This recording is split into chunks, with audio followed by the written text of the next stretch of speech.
Welcome to Build Your Thing, the podcast where we help content creators find their unique creative voice, monetize their work, and build their tribe of loyal fans. I'm your host, Matt Giaro, and today I'm thrilled to bring you this new episode. So, when it comes to creating content and when it comes to running a business, actually, you probably already have or you're planning to start out an email list, right? So, as everyone says, the money is in the list.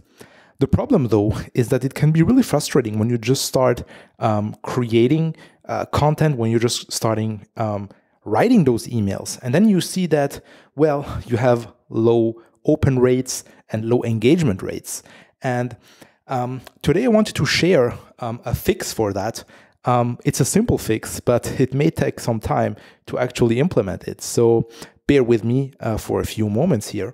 So the thing is that even though I don't really trust open rates, because, a lot of things are going on, especially with Apple updating their mail app, and also other people saying that even on Android, sometimes all the HTML tracking stuff is not working. Anyways, the thing is that open rates aren't very accurate, right? So you can't really measure the success of an email just by an open rate, right? So you may just use, let's say, clickbaity titles, and then just people start opening it, and it doesn't really say anything about the quality of your content, neither the sales that you're going to make out of this email. But an interesting thing is that what I realized is that sometimes we think that we are doing bad things, or we are just writing bad quality emails.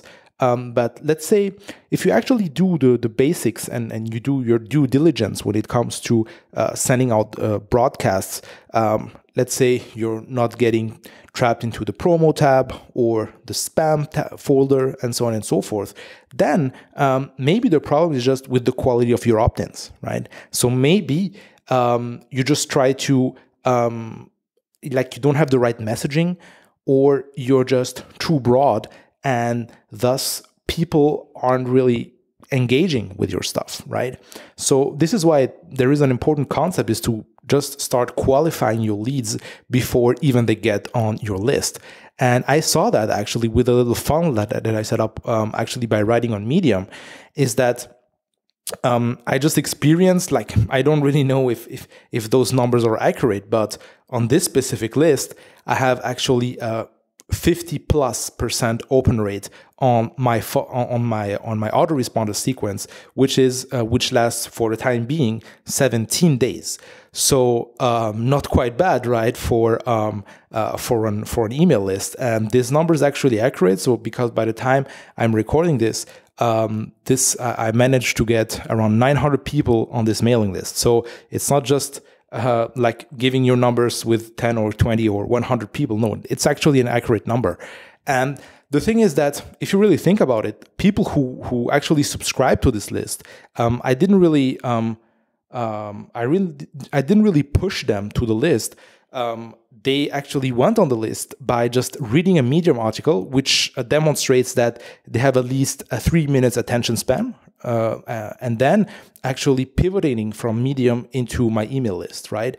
So it actually shows you that actually what happens before the opt-in is really important, right? So if you just try to get someone on your email list by, let's say, just putting an ad in front of them and then just trying to get their email because you just want those conversions, well, then you may do things or trying to be a little bit, let's say, quote unquote, spammy in order just to get the most people on your email list. But the thing is that, is it really the right thing to do? Well, it all depends on the how you measure effectiveness or success of a campaign.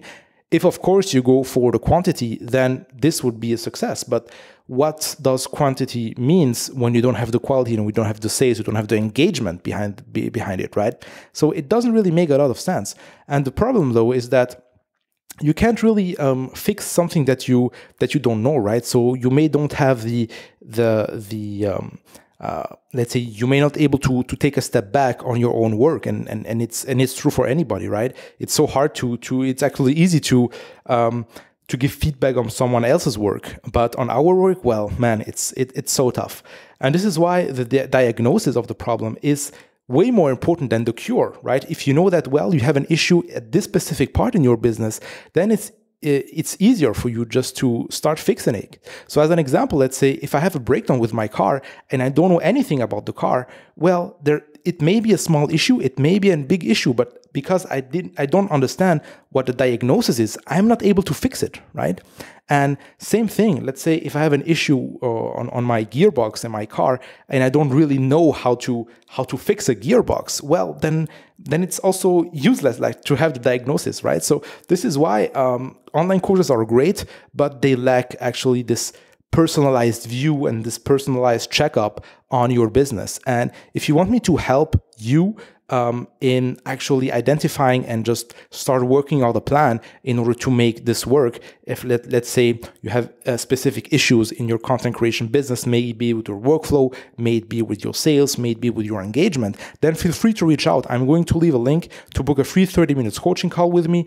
So it's free. And yeah, upon this call, I'm going you're just going to show me exactly the struggles that you have. And yeah, depending on the outcome of the call, I may offer you just to work on a one-on-one basis if this is something you'd like to do. So yeah, I leave everything in the description. Thank you for tuning in today.